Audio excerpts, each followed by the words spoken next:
Welcome back. So, in previous lectures we have almost discussed some very basic things which are important for the paleoseismological studies. Starting from primary structures, we talk about primary structures, secondary structures, and how we can differentiate those in field as well as but on the surface we have not talked much. We will definitely going to discuss more in detail when we are talking about the field mapping as well as the landform mapping using photogeology and high resolution satellite data. Now, the another important portion which I feel strongly that we should know is the seismic interior. But basically we are not going to go into so much of detail of seismic interior, but for us it will be important that what are the different type of seismic waves which are generated during an earthquake, and what kind of damage they are going to result in.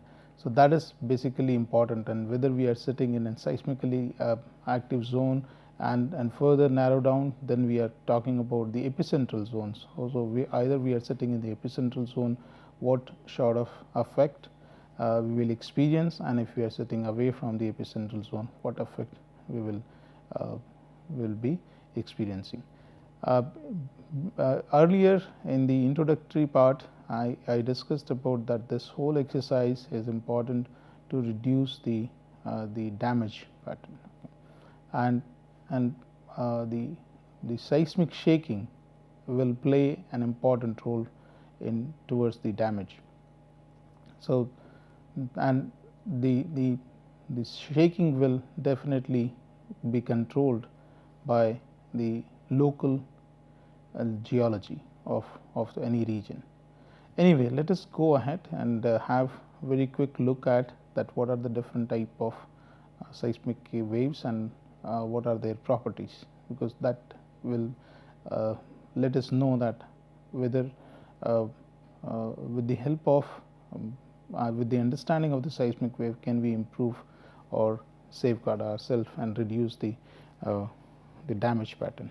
So, the interior of Earth, basically if we go back into the geology, then we know that the interior of Earth is not homogeneous. It is divided, or it comprises different layers of different density as well as different properties.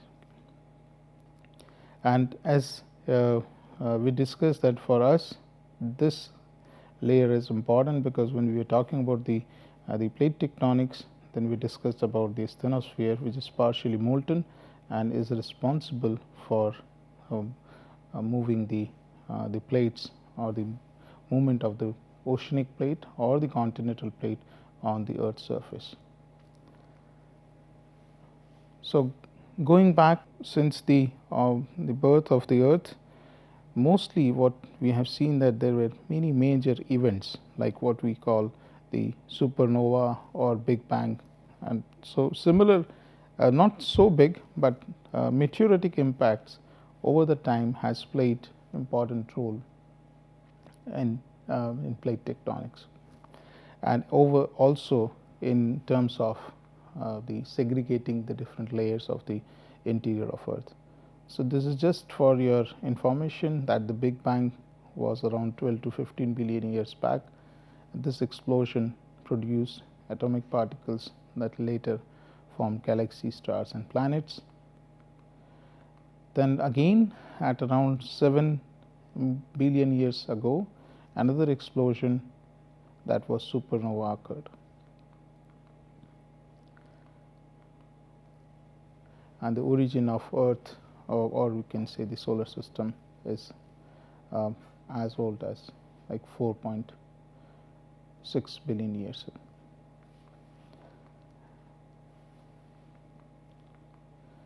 So, origin of internal structure, if we look at, then we as we discussed that we don't have we don't have the homogeneous structure. We have an heterogeneity across it, where we have the crust, then mantle, then core, all that. Okay.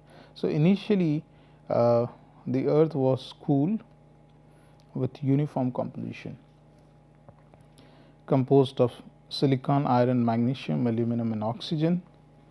Now, repeated meteoritic impacts on Earth transferred kinetic energy into heat energy.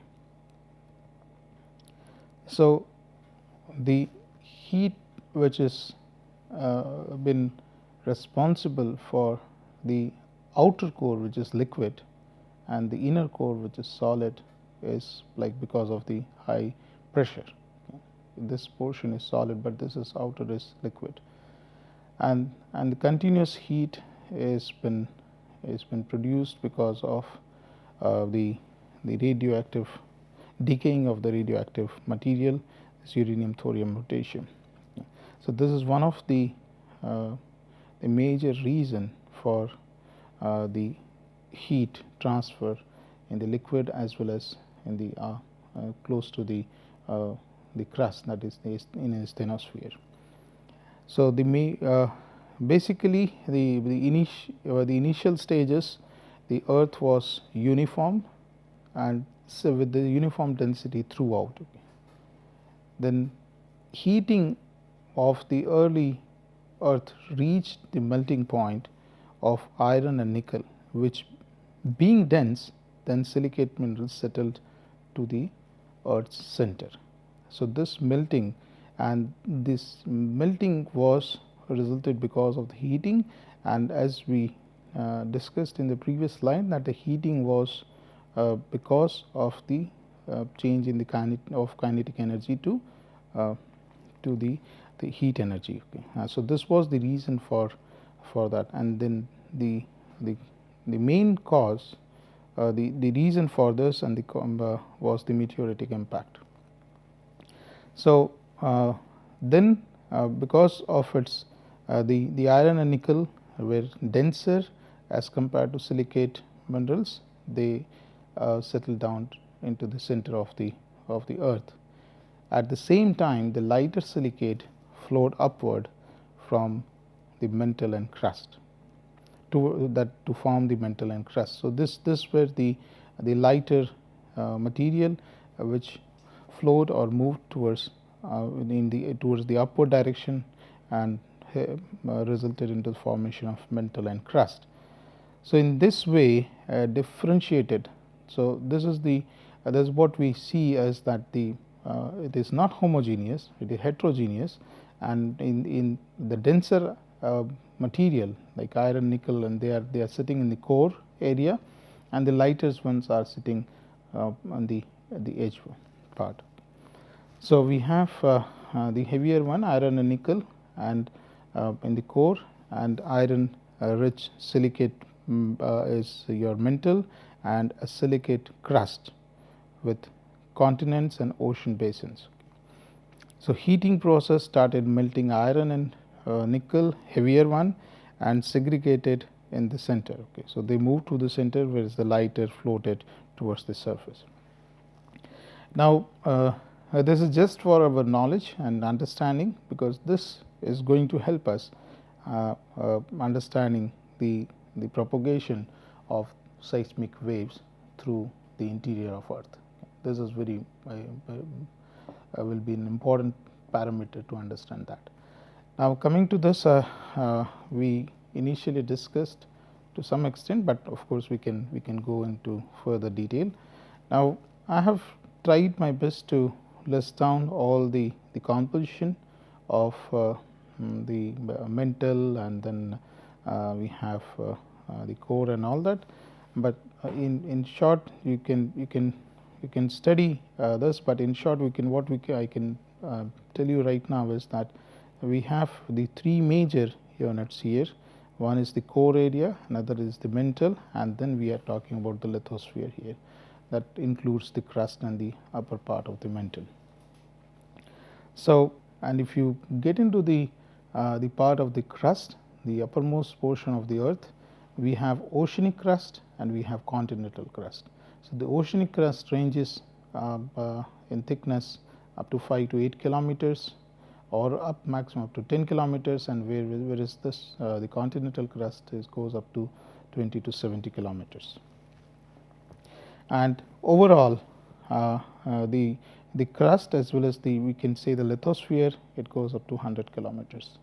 So, we have in the upper part of the mantle, that is asthenosphere, is from 100 to 400 kilometers, and middle mantle and so on.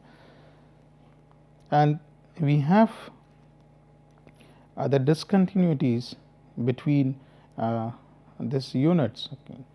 And this first discontinuity which has been marked here is termed as Moho discontinuity, whereas one more discontinuity has been seen within the continental crust is which is marked as Carnot discontinuity, and between the silica and alumina rich rocks and the heavier ones, or the mainly the basaltic one, which comprised of silica and magnesium.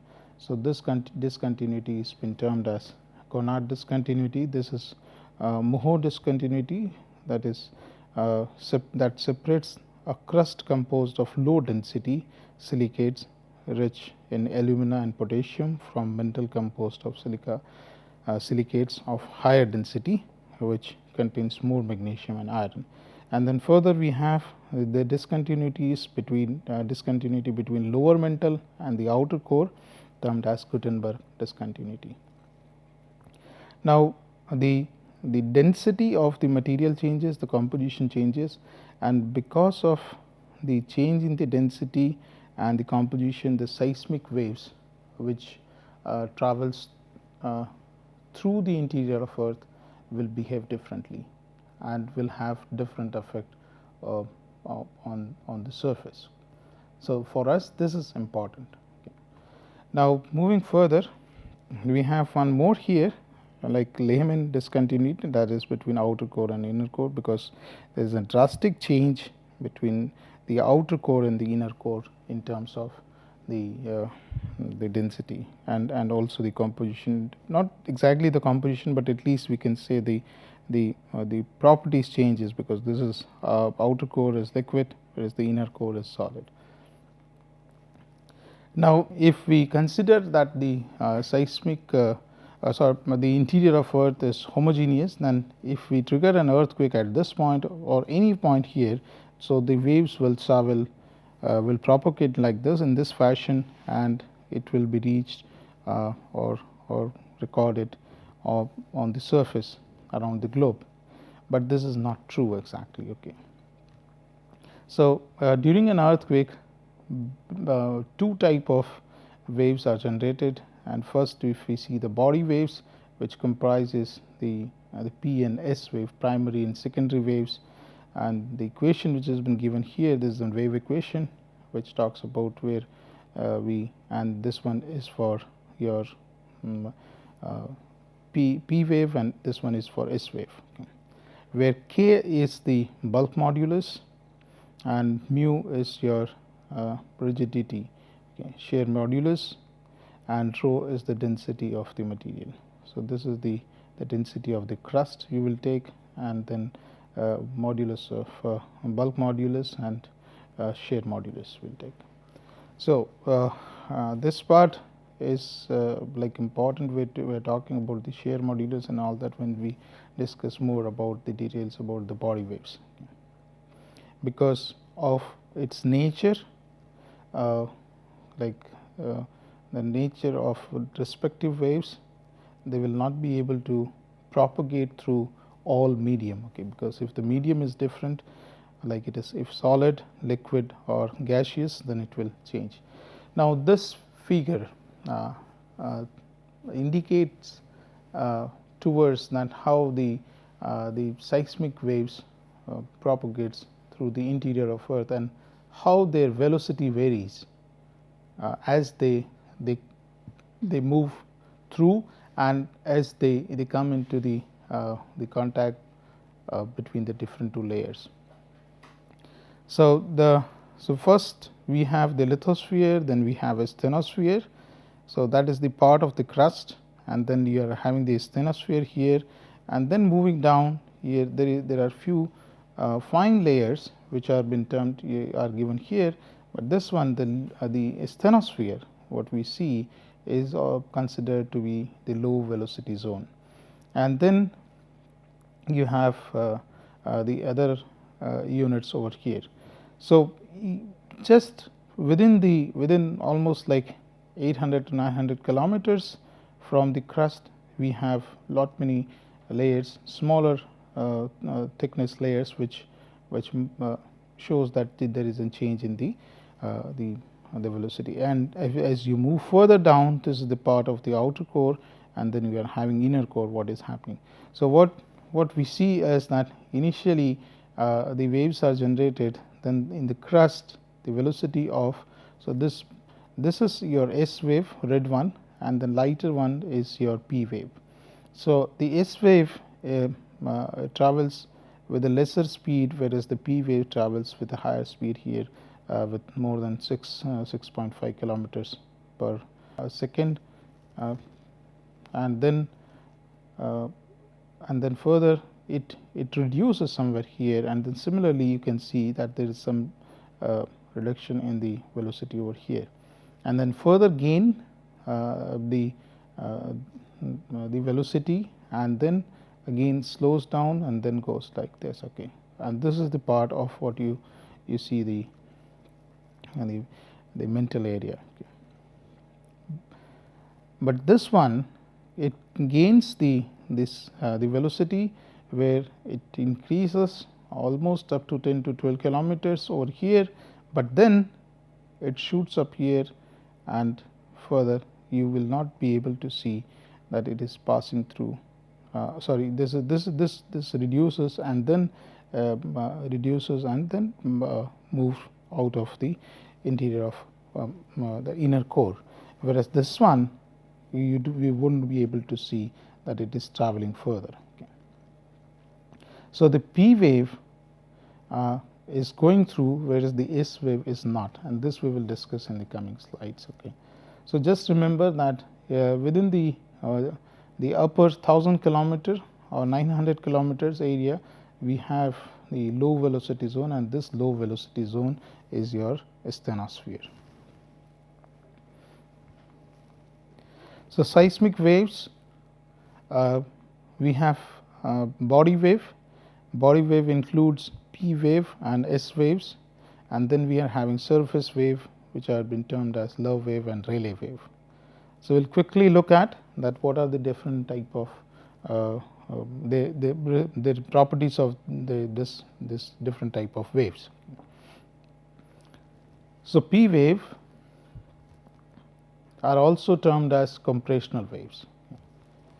So they usually are very much similar to what we have this like push and pull.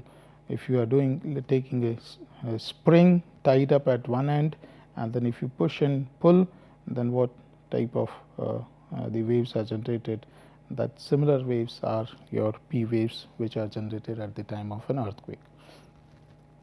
So P wave, if you carefully see the particle, what you will be able to see that it is compressed and relaxed, compressed and relaxed. So you are having, so the direction of the propagation is in this direction, and the particle is getting compressed as we were talking. So compression and dilation is the basic property of this wave. This is also termed as primary waves, or that what comes as an P wave. So it is a primary wave or compressional wave. Motion is in the same direction as the direction of propagation.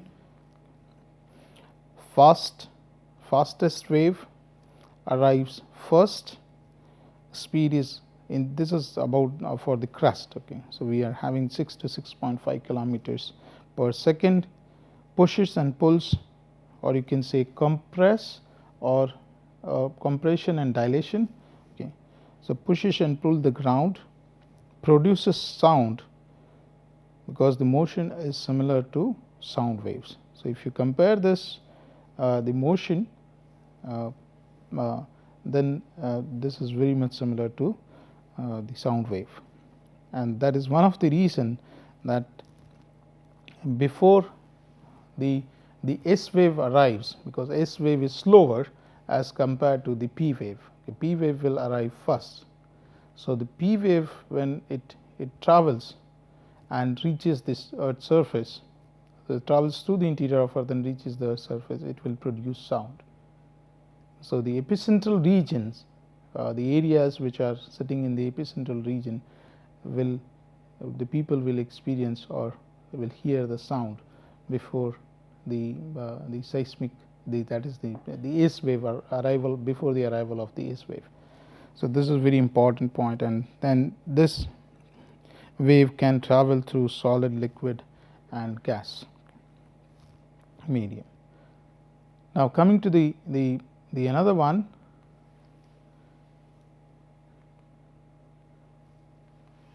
S wave. S wave is again a part of the body wave, but it moves up and down.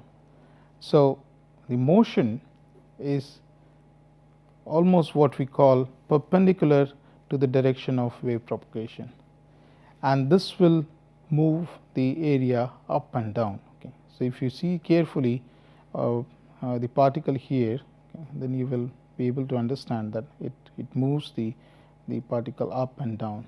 So, the motion, the previous one was the direction of the motion was in the direction of propagation. Here the motion is perpendicular to the direction of propagation. So, if you want to experiment this, you can tie up a rope here at one end and try to push up and down, and the amplitude which will be generated, which will be similar to the what you will see in the propagation of the S wave.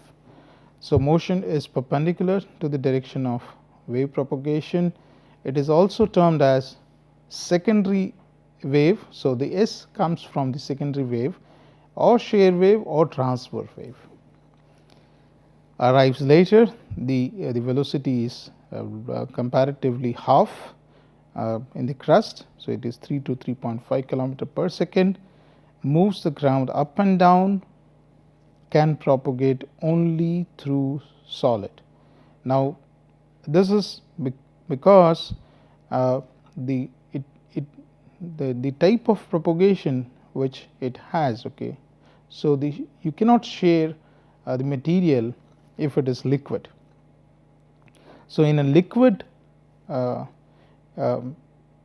like layers, it will not be able to propagate. So, that is one of the reason that, so it can only propagate through solid, and that is one of the reason that you will not be able to record this S wave on the other side of the Earth's surface. Okay, if the earthquake has been triggered here. Now, this figure it shows that you have the earthquake has been triggered somewhere here, for example, at 0 degrees, and then the waves travels through the interior of Earth. So, what we see is that we have the S and P waves, which will definitely will travel through the interior of Earth and then reaches this area, but further down, okay, you will not be able to see the propagation of particularly the S waves. Okay, because the S waves are not going to travel through the outer core, as we have been talking about here, that it can only propagate through solid. So, S waves will not go through the outer core, because outer core is liquid. So, you will not be able to record this on the other side of the Earth globe, because you do not have because they are not passing through this, whereas the P waves will get diffracted because of the reduction in the velocity, and also because of the the inner core, and they will be received in certain areas, and this is the region where we will be able to receive the refracted P waves. And since the all P waves are traveling through the inner core and to the periphery of the outer core and the inner core are refracted, hence you will not be able to receive in this region. So, again this will be what we call is the shadow zone. Okay. So, shadow zones are the zone which will not receive any waves. Okay. So, either there is a shadow zone of, for example, the P wave, no direct arrival of P wave has been recorded in this region, whereas here you will only have the refracted waves, and this part, like for example, you can take all this region, whole region, no problem, either on this side or this side. This is just to give an example. So, the whole part, that is from 180 to 103, or you can say from 180 to 103 here. Okay. The whole region you will see, you will not find or record any S wave. So, this will be the shadow zone of S wave, that is no direct arrival of S waves. So, we will stop here and we will continue in the next lecture.